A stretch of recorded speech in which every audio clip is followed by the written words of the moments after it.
crianças, vamos iniciar nossa aula de arte, certo? Vamos primeiro verificar o que você respondeu da aula passada. Então, na cena retratada em que a direção, as personagens estão caminhando, elas estão caminhando para a frente. Porque a personagem que está na frente é maior que as árvores, as geleiras que vemos no fundo. A personagem é maior por dar a sensação de que ela e as demais estão mais perto de quem observa e mostra o quanto já caminharam, pois a composição feita com as árvores menores e as geleiras sugere que estão longe das personagens, indicando que a distância. O que mais lhe chamou sua atenção? Então, você escreveu aí o que lhe chamou a atenção, né, dessa atividade. Como a artista conseguiu criar esse efeito? Também você vai dar a sua sugestão como ela conseguiu fazer esse efeito. Lembra da perspectiva, né? E embaixo tem onde ela utilizou adesivo, tudinho. Primeiro aí, ó. Ele usou a técnica, a perspectiva em sua pintura, Rua Paris, dia chuvoso, em 1877. Observe a imagem abaixo e descreva os principais elementos que indicam a aplicação da técnica. Então, o artista ele reduz gradativamente o tamanho das pessoas que estão mais no fundo e também a altura dos prédios, para que, desse modo, criar uma sensação de profundidade da imagem, certo? E a resposta da segunda, essa é uma instalação que usa as técnicas de perspectiva para ampliar a noção que o espectador tem do espaço em que ela se encontra. A aula de hoje é escala e proporção. Proporção e escala são algumas das regras que o artista utiliza para criar uma imagem. Observe essa foto, que retrata uma escultura hiperrealista do artista australiano, Mark Ellard. Então, aí, ó, bem realista, né? Essa escultura dele. Hiperrealismo é um movimento que engloba pintura e escultura, que apresentam a realidade com minuciosa técnica. Tem início na década de 1960.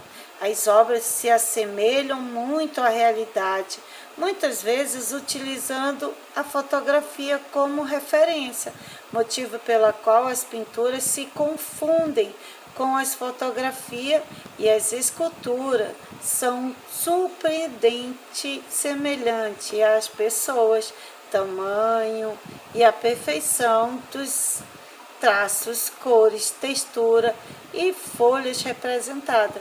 Além desses elementos, o artista hiperrealista usa a perspectiva, a escala, a distorção para garantir a veracidade visual e levar ao questionamento do cotidiano.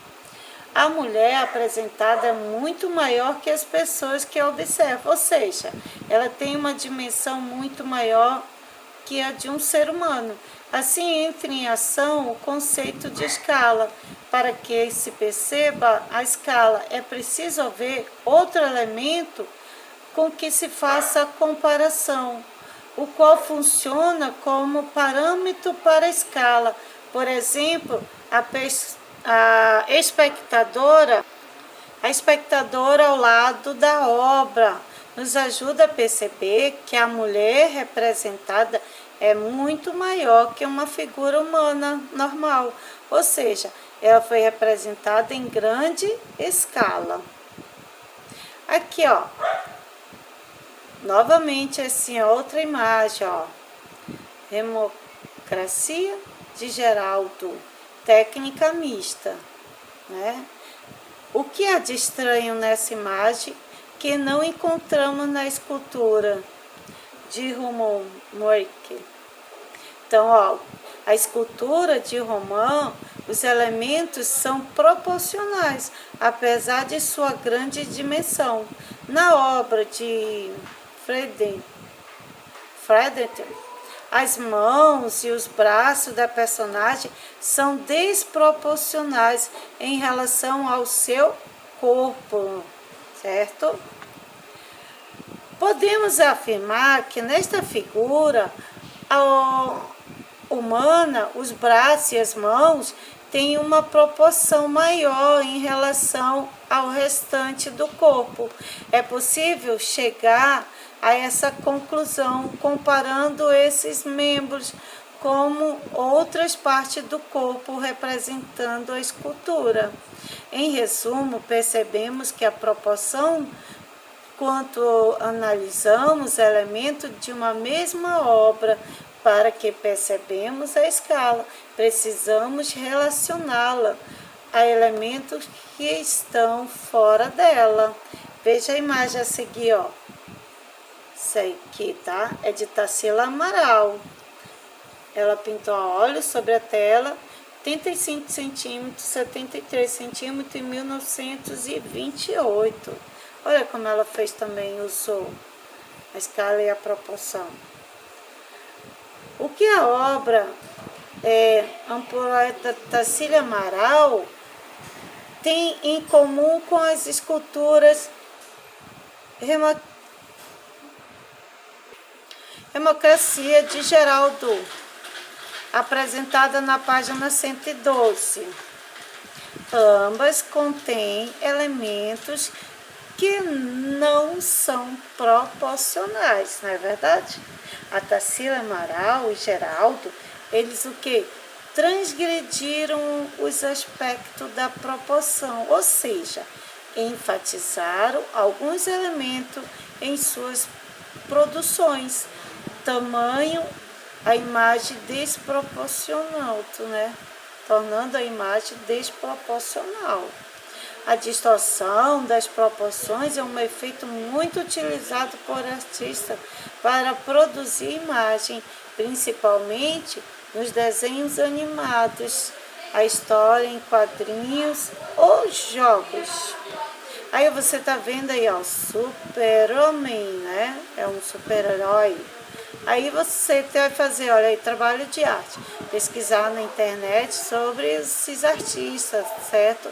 Cada um, Pablo Picasso, Tarsila Amaral, Canto Portinari, Mark Chagall, Lazen Fernandes. Escrever no caderno de desenho.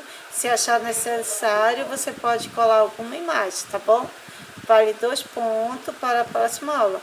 Também tem esse aqui, ó, pesquise imagens das suas personagens favoritas de desenhos animados ou jogos. Escolha ao menos 3 imagens e aponte em cada uma delas onde o efeito de proporcionalidade pode ser encontrado, tá? Ó, não deixe de fazer suas tarefas, estamos finalizando o ano, então precisamos atualizar todas as páginas, ok? Tchau, tchau, crianças. Até a próxima videoaula.